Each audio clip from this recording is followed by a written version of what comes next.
आचार्य वर्ग की पावन सन्निधि में शासन श्री मुनि श्री धर्मचंद जी स्वामी के संथारा पूर्वक देवलोक गमन पर स्मृति सभा चल रही है।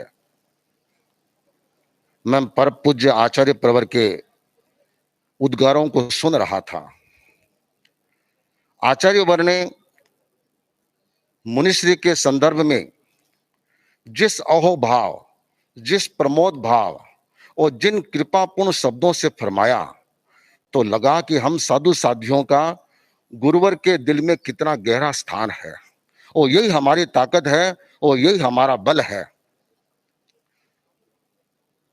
तीनों भाइयों को बचपन से देखा है, मुनि श्री धर्मचंद जी स्वामी को भी देखा है, किंतु बहुत निकटता से उनके साथ बातचीत करने का और का मौका तो नहीं मिला, किंतु समय समय पर यह क्रम चलता रहा।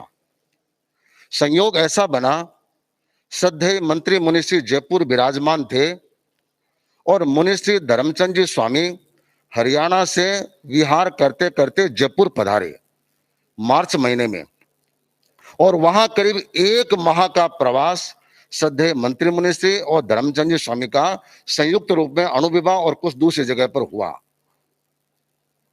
मेरा हमेशा यह चिंतन रहा है और यह क्रम भी रहा है कि जब कभी भी मर्यादा महोत्सव पर आते तो जो भी बडेरे संत होते, कार्य करने वाले संत होते, प्राय मैं उनके पास एक बार बैठने की कोशिश इसलिए करता कि उनके अनुभवों का लाभ उठाऊं, उनके ज्ञान का लाभ उठाऊं, उनकी जो कार्यशैली है उनको समझूं और उसके अनुरूप कुछ अगर मेरे लिए ग्राह्य है उसको मैं ग्रहण करने का प्रयास करूं।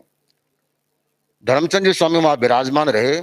शायद एक भी दिन ऐसा नहीं गया होगा कि एक सामायिक जितना समय मैं उनके पास नहीं बैठा होऊंगा। और मैंने कहा कि आपने कर्मणा जैन बहुत बनाए और जगह ऐसे ऐसे क्षेत्रों में चतुर्मास किए कि जहां तेरा पंथ का एक भी परिवार नहीं है। उन्होंने कई दिन तक संस्मरण सुनाए। संभवतः उज्जैन से कोटा जाते हैं, उसके बीच में एक शहर आता है आगर, आगर भी उन्होंने चतुर्मास किया था। वहां कैसी स्थितियां बनी, कैसे काम किया, तो उनको समझा तो लगा कि मुनिश्री बड़े कर्मठ रहे हैं। उन्होंने अपने भाइयों के बारे, मगनमल जी स्वामी के बारे में भी फरमाया, तो लगा कि ऐसे कर्मठ संत जिस धर्म संघ में होते हैं उस धर्म संघ के विकास में वे कितना प्रयत्न करते हैं। एक एक संत ने धर्म संघ के विकास के लिए कितना कितना काम किया है। अगर उन सब का समन्वय करें तभी तो हमारा धर्म संघ इस रूप में विकसित हो रहा है। और हमारे आचार्यों की ये कृपा दृष्टि रही है कि जो संत जिसके योग्य लगा उनको उस रूप में काम करने का अवसर भी मिला, काम करने का अवसर भी दिया, और उन्होंने उस अवसर का अच्छा उपयोग करके और धर्म संघ के विकास में अपना योगदान दिया। वहां उनके साथ रहे, उनकी कार्यशैली को समझा, मुझे बहुत प्रभावित किया।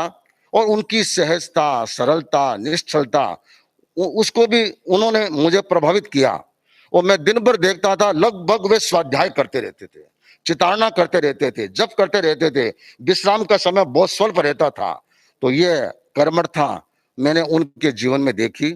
सबसे बड़ी बात है कि अंत समय में संथारा पूर्वक उन्होंने प्रयाण किया। मैं मुनिश्री के प्रति अपनी श्रद्धांजलि अर्पित करता हूं और उनके आध्यात्मिक उन्नयन की मंगल कामना करता हूं।